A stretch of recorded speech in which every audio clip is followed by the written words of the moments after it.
church? Hell no. Are you no longer feeling comfortable in church?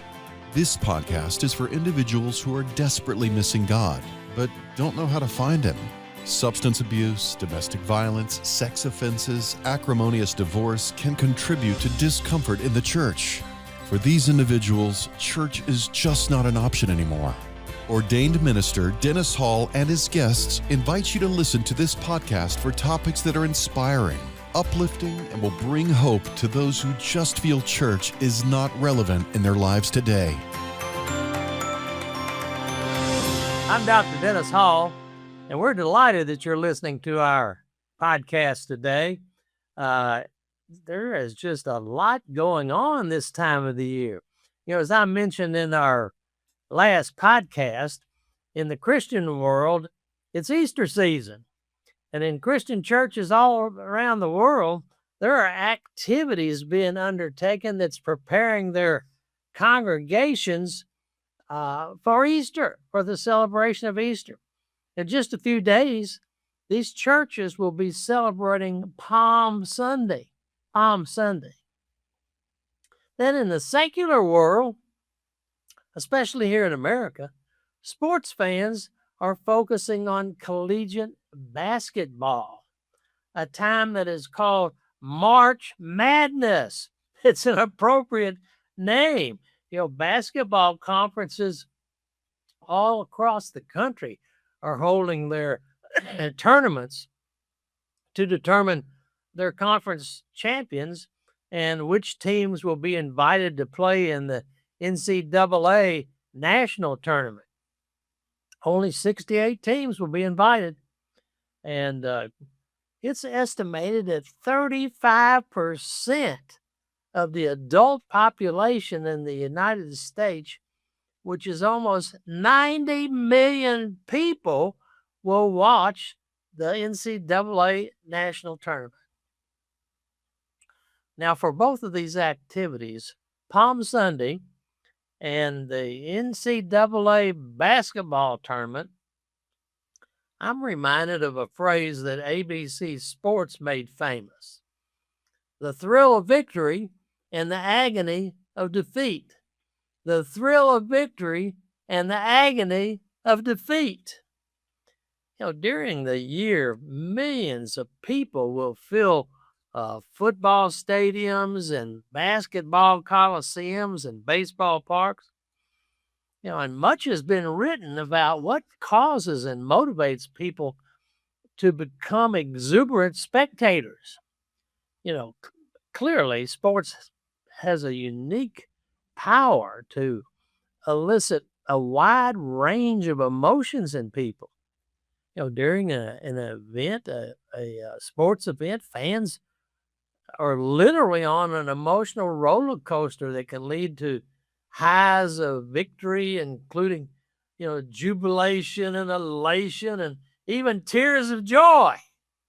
And on the other hand, the lows of defeat can result in a profound sadness, anger, disappointment. Now, psychologists talk about the instincts of people that cause them to want to identify with a particular team. It's a tribal instinct. It's their tribe, where it's a local team or a college alma mater or a professional team. It's this tribe mentality. You know, the fans feel a shared identity and a sense of community, especially when their teams win. You know, they feel a surge of pride and because they belong to this particular in-group. You know, fans can gradually become emotionally invested in their chosen teams, spending years following their progress and sensing a personal connection with the players and holding on to dear memories of particular victories and defeats. The thrill of victory is exhilarating, and it usually creates a time of just pure euphoria. And it's a euphoria that transcends the boundaries of the game itself. It creates joy and pride and satisfaction. And it's intense and it can linger for days. And it's part of what keeps the fans coming back for more. It gives fans bragging rights in their local communities. And because fans sometimes feel like they are vicariously competing, I see these fans, they wear the jerseys and helmets, and it's almost like they feel like they're on the field. They feel like they have, that they're sensing some kind of shared achievement, and it boosts their self-esteem. On the other hand, the agony of defeat is just as, if not more potent than the thrill of victory. The pain of losing stings, and it can be overwhelming and even linger longer than the joy of victory. The negative emotions of sadness and frustration and anger and disappointment, they can be intense and affect the fans' mood and literally their overall well-being. And because fans feel that they're vicariously competing, it can give them a sense of personal failure. Yes, the agony of defeat. In a recent book entitled The Psychology of Sports Fans, the author, Aaron C.T. Smith, points out that there is just a massive population that watches sports, nearly 5 million fans worldwide. This suggests that, that sports fans, being a sports fan, feels some kind of a universal niche. Smith said fans don't just support a team, they believe in it. They have faith in the athletes who represent them and the colors they wear and in the history they honor. And when the whistle blows, he says, neurons fire, biases activate, memories are enriched. Victory feels transcendent. The psychology of sports is it's kind of a very strange, in a very strange way, resembles religion, revealing that, whether games are played on grass or ice, people are practicing active belief, very similar to, religion and Christian faith. I recently watched a video of Charles Barkley, the famous professional basketball star, comment on the thrill of victory and the agony of defeat. And he said this, he said, losing just sucks. We all prefer winning over losing. Winning feels good, and losing just feels bad.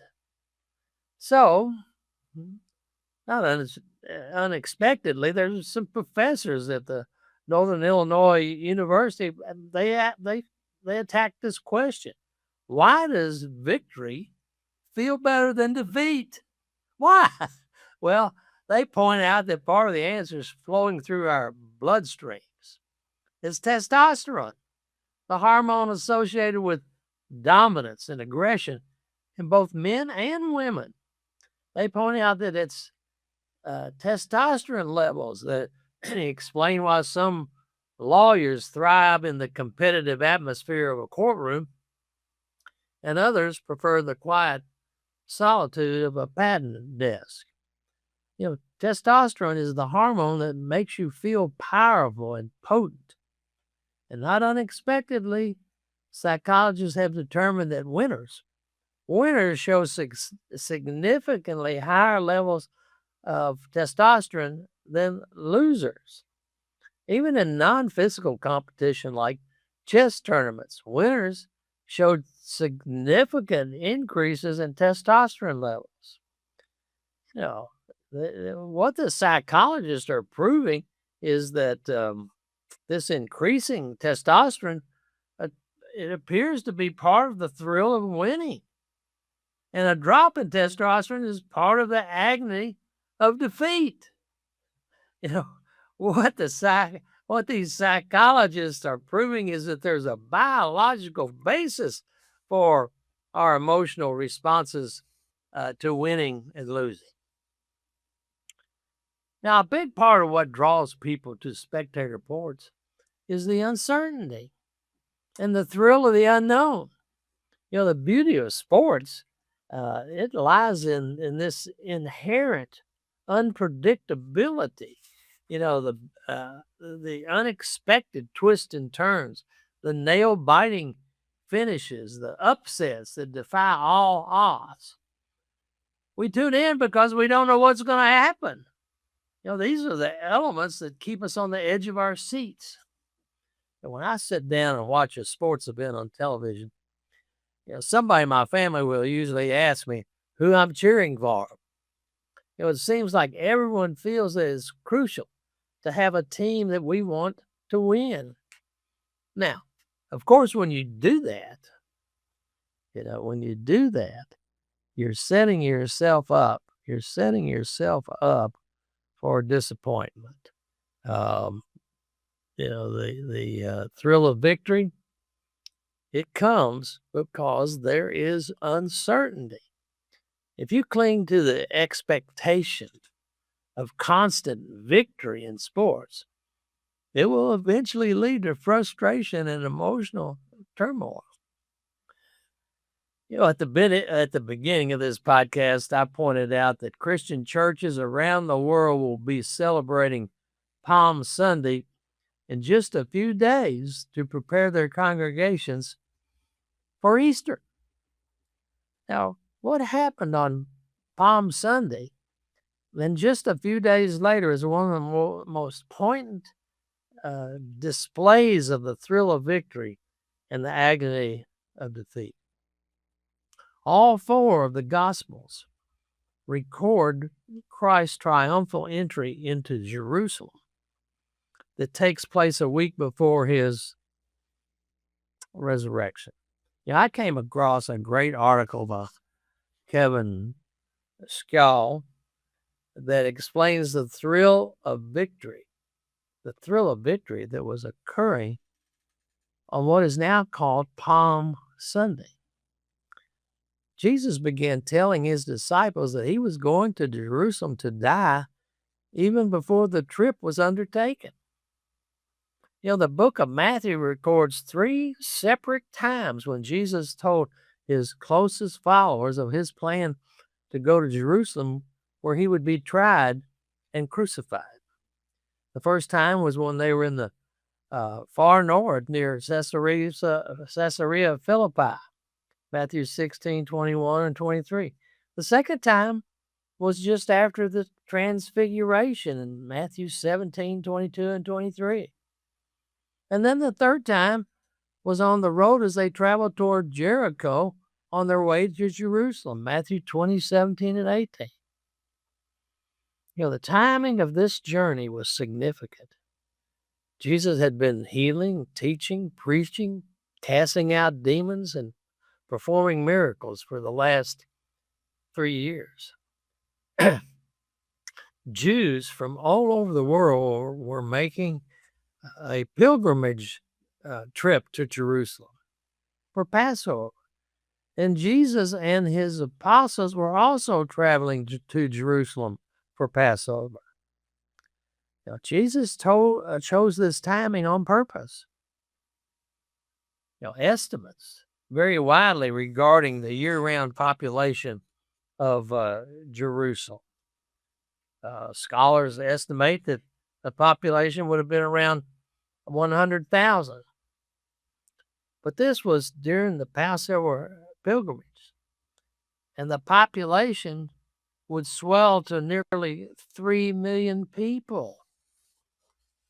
Of course, there would be no place in Jerusalem to house all these pilgrims. Therefore, they was forced to camp on the hillside surrounding the city. And you can imagine there would have been tens of thousands of campfires covering these hills as people and their donkeys and horses camped out anticipating the Passover observance.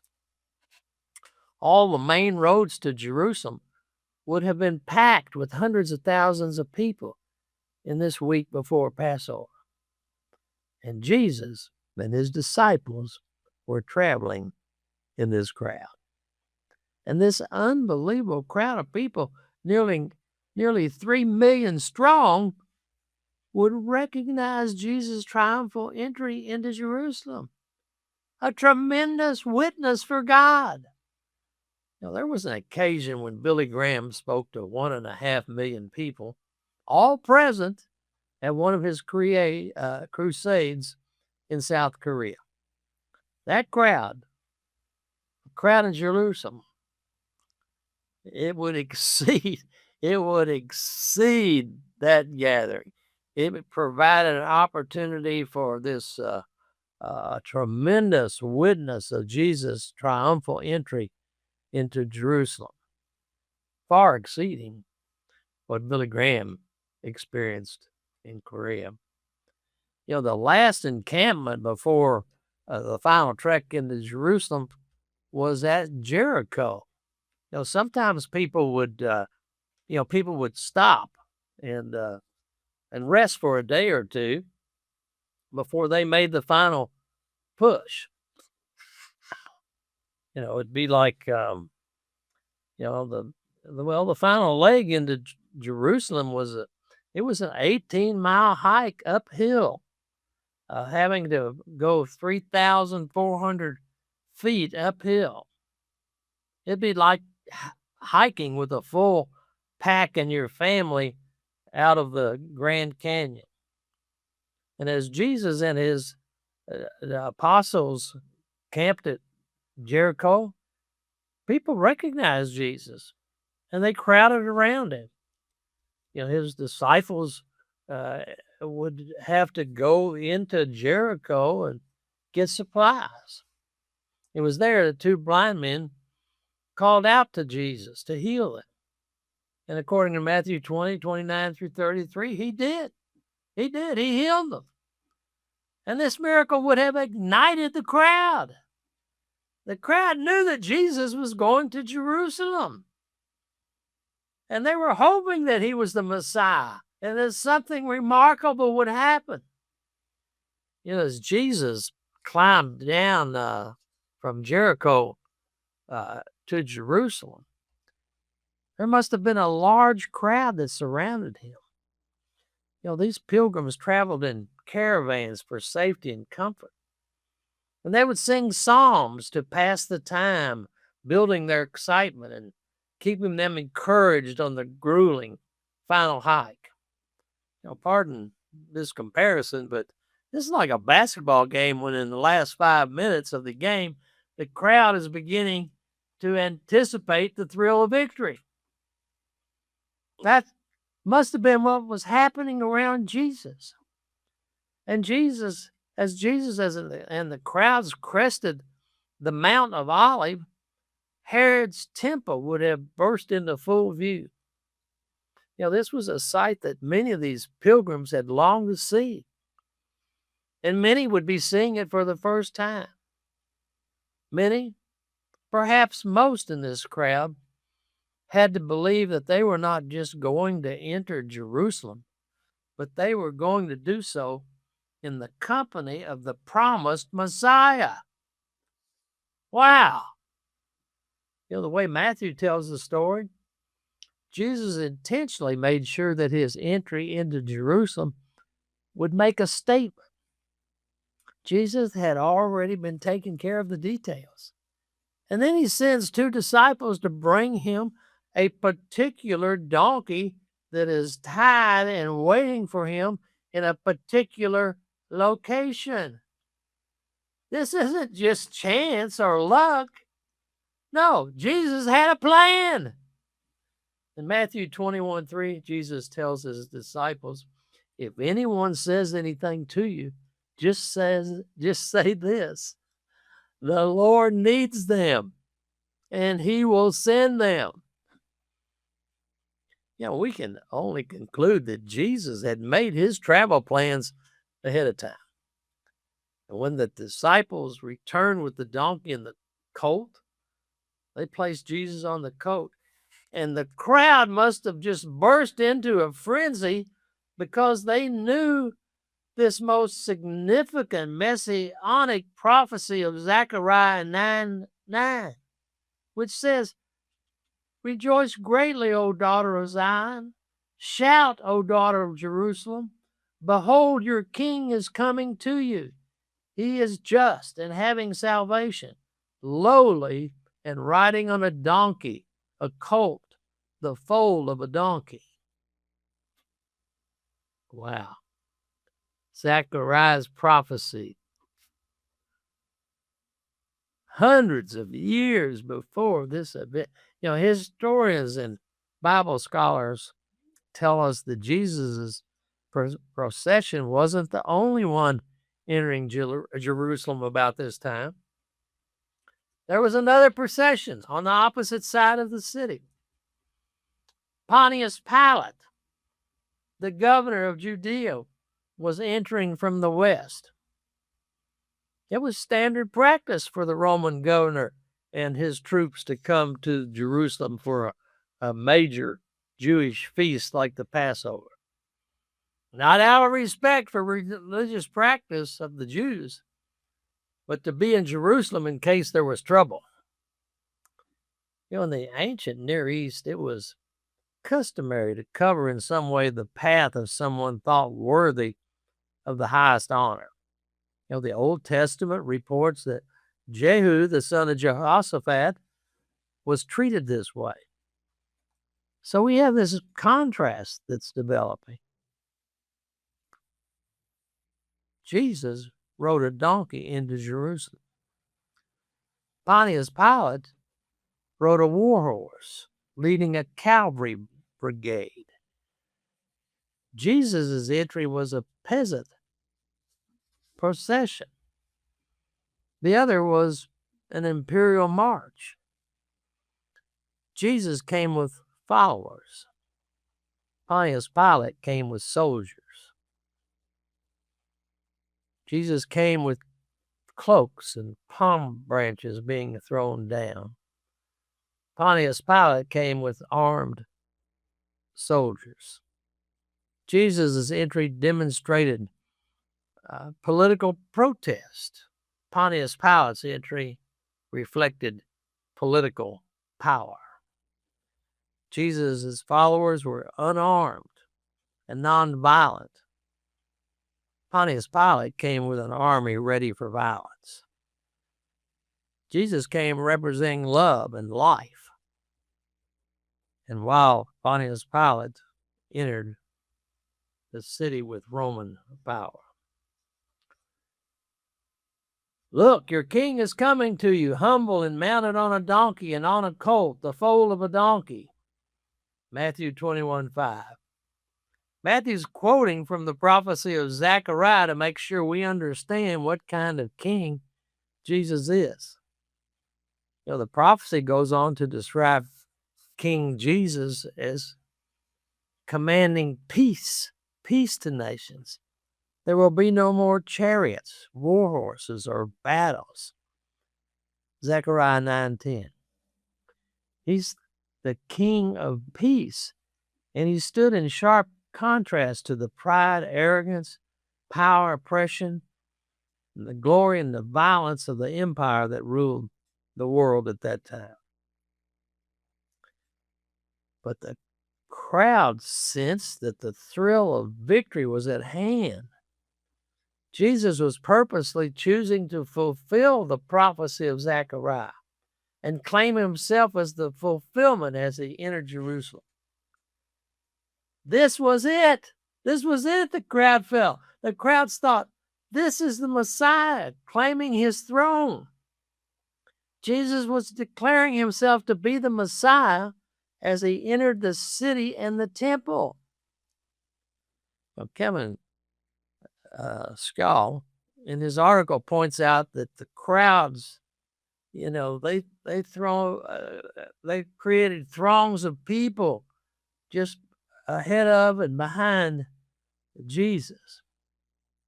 Don't be mistaken. This is not the Sunday school image of a few children happily casting uh, a few palm branches in front of Jesus.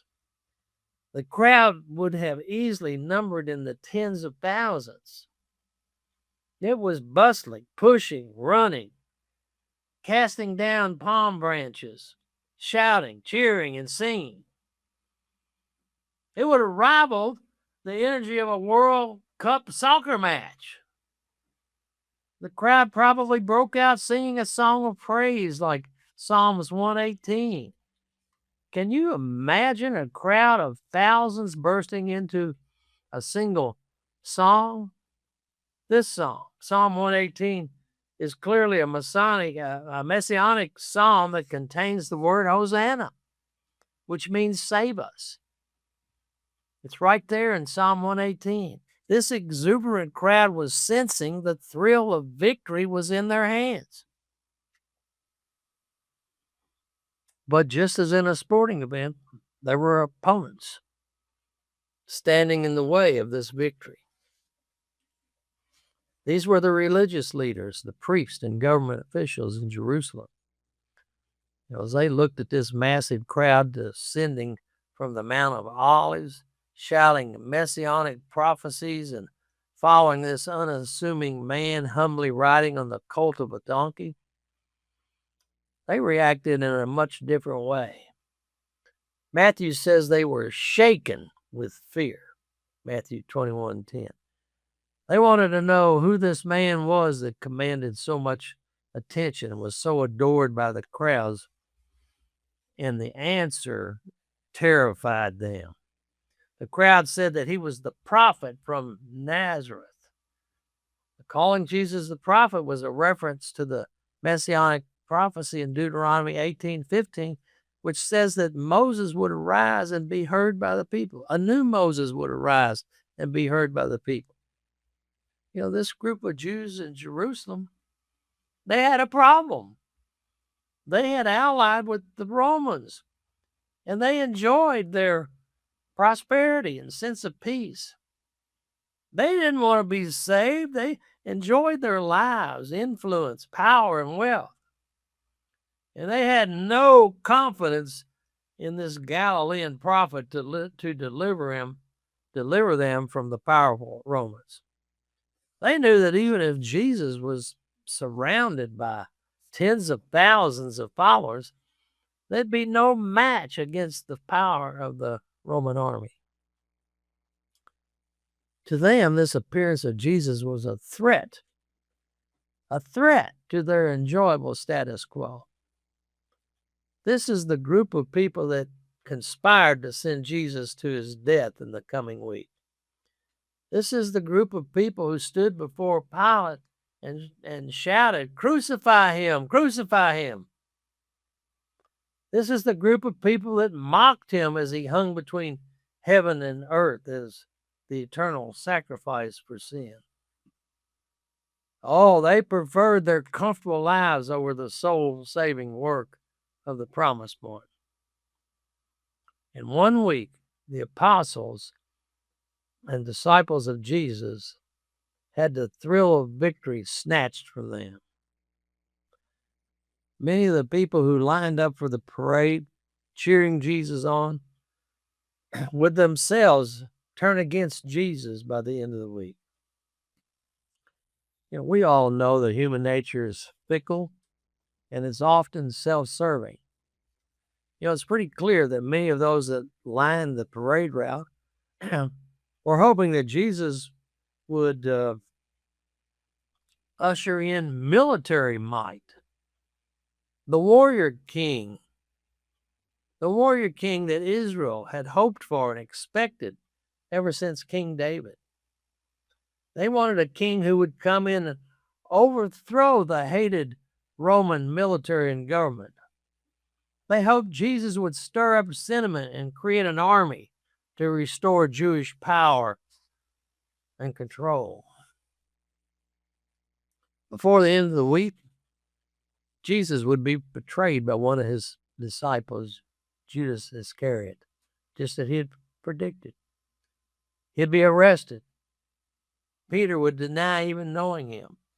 And all of his disciples would go into hiding. They were in a state of fear, disbelief, dejection, depression, disappointment, loss of faith in the one who had led them for the last 3 years. You know what? They were experiencing all the attributes of the agony of defeat. Now, as this podcast winds down, let's not be too hard on the disciples. In our lives, all of us, we get to experience the agony of defeat in many ways. Sometimes it's in the form of broken relationships and marriages.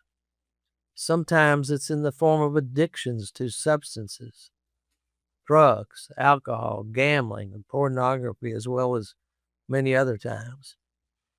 Sometimes it's when God takes a loved one from us far sooner than we think is justified, especially when it's a small child.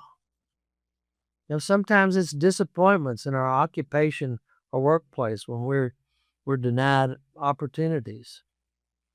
Sometimes it's subtle persecutions that come because we are modern-day disciples of Jesus.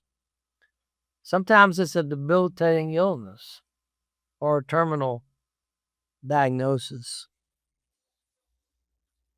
Now, it's these things, it's these times that our faith in Jesus can falter and cause us to think that He's not with us and is not answering our prayers. Scripture teaches us that God does hear our prayers and He's with us always. This does not mean we will not have hardships. It does mean that God has promised us eternal joy, a place there will not be any agony of defeat. The apostles' joy comes when they meet the resurrected Savior. And it will also be true for us. True joy will come when we meet the resurrected Jesus. I want to thank you for listening to me today. And I pray that the days ahead will be a peaceful time for you and that you will sense the presence of Jesus. May God bless you.